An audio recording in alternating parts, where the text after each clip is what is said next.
Good evening, folks. This is Corey. Once again, this is one of the setback tutorials. This time I won't be doing any setback driving, but I'll just show you what I've done. And then if you have any questions, you can ask me and I'll go through. So basically, I haven't done the tutorial since 2018. But a week ago, a student from Thailand asked me if I can help with the design. So what I did was he sent me his all the Surpac files plus the aerial of the shot. Actually, he did the design with AutoCAD, and it was actually 2D. So when I had a look at it in AutoCAD, it was 2D. So it was pretty difficult to have that in Surpac. So basically, kind of have made a few attempts,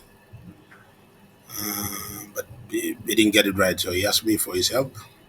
And then he's from Thailand with the language they have.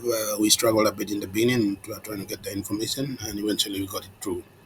So he said it was a limestone quarry. He wanted the bench height to be 10 meter, then width to be 10 meter. Bed angle is 45-degree. Ramp width was 10 meter, and the ramp gradient was supposed to be 10%. But as you all know, limestone is a bit, uh, should say it's more competent.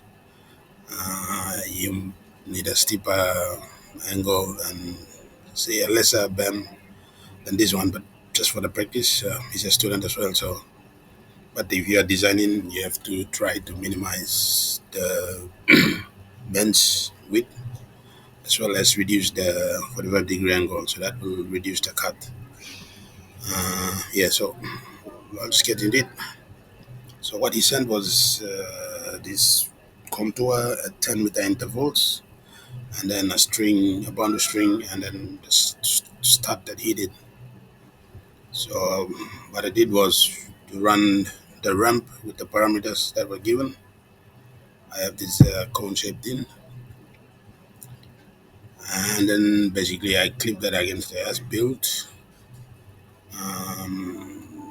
You will go through my tutorials detailed how to get to these states from the beginning, and I kind of matched that design onto the current as built. I kind of flicked it over to him.